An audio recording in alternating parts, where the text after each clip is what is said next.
वरुण जी आज मामला Rouse Avenue court पहुंच गया और स्टेटस रिपोर्ट का भी जिक्र हो रहा है क्योंकि पुलिस की कार्यप्रणाली पर भरोसा नहीं है और ये भी कहा गया कि जो है हमें नहीं दिखाया जा रहा है कि इसमें हुआ क्या है, जांच में देरी हो रही है।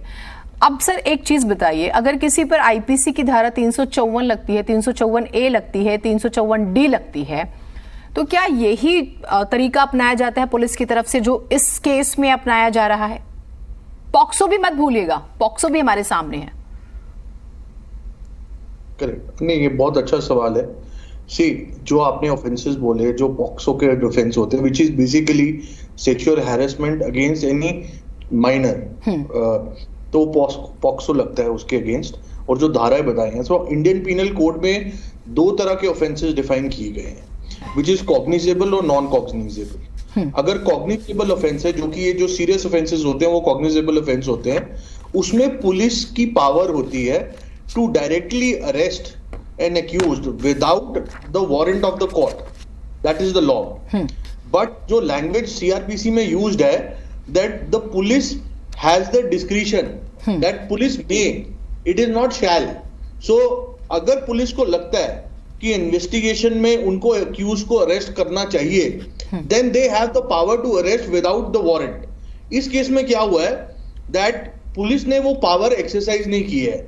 Now what is the concern technically which is coming यहाँ पे, कि पॉक्सो मैटर्स में अगर आप जनरली देखो, पुलिस ना नॉर्मली एक्यूज अगर ये एक्ट लगता है तो नॉर्मली अरेस्ट इंडिविजुअल हो जाता है, is more or less a practice.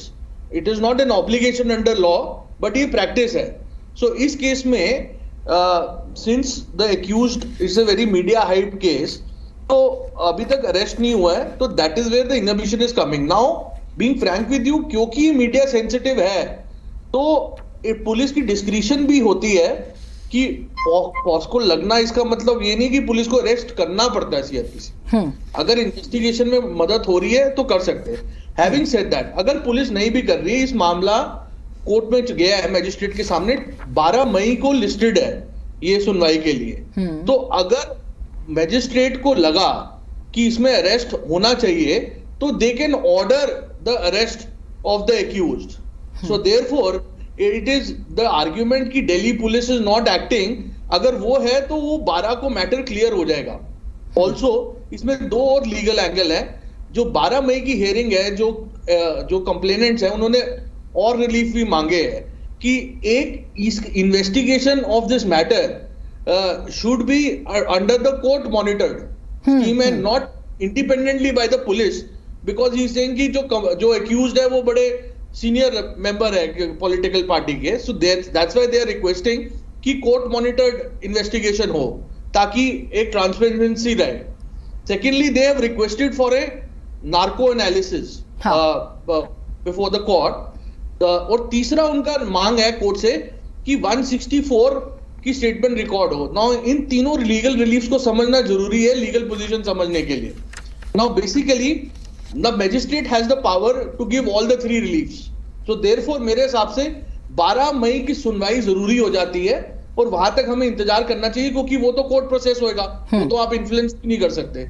तो उन्होंने जो मांग की है, so basically under Indian law, and ये जनरली भी जानना जरूरी है, कोई भी स्टेटमेंट आप पुलिस को दो तो हमारा मैकेनिज्म वो होता है कि उसको एविडेंस नहीं माना जाता, क्योंकि कई बार पुलिस इन्फ्लुएंस यूज करके भी स्टेटमेंट ले लेती है।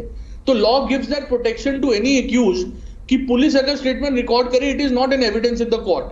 बट 164 के सामने अगर मैजिस्ट्रेट के सामने कोई कंप्लेनेंट स्टेटमेंट रिकॉर्ड कर ले, तो दैट इज वैलिड एविडेंस।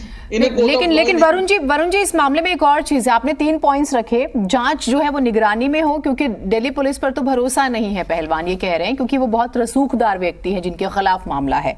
दूसरा, नार्को टेस्ट की बात हो रही है। और 164, कल खिलाड़ी ये भी कह रहे थे कि हमारे तो 164 के बयान ही नहीं लिए गए हैं। क्या इस तरह के मामले, यौन शोषण के मामले, और ये बात सच है कि ये हम मीडिया की बात बेशक से करें, लेकिन ये हाई प्रोफाइल मामला हो चुका है, पब्लिक डोमेन में है और बड़े लेवल पर है। 164 के बयान क्यों नहीं हुए अभी तक, आपको क्या लगता है इस पे? पॉक्सो मैटर्स में 164 समझने की मैं लीगल पोजीशन क्लियर कर देता हूं, इट विल हेल्प। 164 का बयान पुलिस के सामने नहीं होता, मैजिस्ट्रेट के सामने होता है, मतलब कोर्ट के सामने होता है। सो देयरफॉर पुलिस इनको कोर्ट के सामने जाना चाहिए, जो अर्जी इन्होंने लगाई है, और वो 12 मई को वो मैटर लिस्टेड है। सो देयरफॉर अगर मैजिस्ट्रेट समझेगा, इस मैटर में रेलेवेंट समझते हैं कि ये 164 में स्टेटमेंट रिकॉर्ड होनी चाहिए, तो वो ऑर्डर कर देंगे। और पॉक्सो मैटर्स में वैसे भी मैजिस्ट्रेट ऑर्डर कर देते हैं 164 में, but that is a description of the court. Police has nothing to do with it. Police के सामने स्टेटमेंट रिकॉर्ड करना इज नॉट पावर अंडर 164। तो ये थोड़ा कंफ्यूजन हो रहा है, आई थिंक सो। तो देयरफॉर इसमें पुलिस का कोई रोल नहीं होता। नहीं, जैसे मुझे माना मैं आम जनता हूं, मुझे जानकारी नहीं है, तो मैं चाहती हूँ कि इसको मैं करेक्ट करूं, मतलब मैं समझूं इस चीज को। प्लेयर्स कहते हैं, पहलवान जो प्रदर्शन पे बैठे हो, कि हमारे 164 के बयान नहीं लिए जा रहे हैं, वो ये कहते हैं। अगर तो आप ये कह रहे हैं कि नहीं, पुलिस नहीं लेती है उसे, तो खिलाड़ियों को कहां जाना चाहिए था और वो नहीं गए? क्योंकि मैं चाहती हूँ कि फेयर चीजें पब्लिक डोमेन में आए, फेयर चीजें। तो यहां पर क्या खिलाड़ी गलती कर रहे हैं? सो आई थिंक खिलाड़ी मैजिस्ट्रेट के पास गए भी हैं, और 12 मई की हियरिंग है ये जो लिस्टेड है। सो ऐसा नहीं है कि वो गए नहीं है, बट उनको ये बोलना कि ये स्टेटमेंट रिकॉर्ड नहीं हो रही है, ये टेक्निकली गलत हो जाता है, क्योंकि 12 मई की हियरिंग तो हुई नहीं है एज ऑन डेट। आप समझ रहे हो? तो थोड़ा सा वहां गैप है। वो गए भी हैं, तो आप 12 मई की आप वेट कीजिए ना। मैजिस्ट्रेट अगर ऑर्डर नहीं करता है, तो आप बोलिए कि हमारी 164 में स्टेटमेंट नहीं रिकॉर्ड हो रही है। ठीक। और दूसरी बात, अगर नहीं भी हो रही है, तो वो पुलिस डिनाई नहीं करेगी, वो कोर्ट डिनाई करेगा।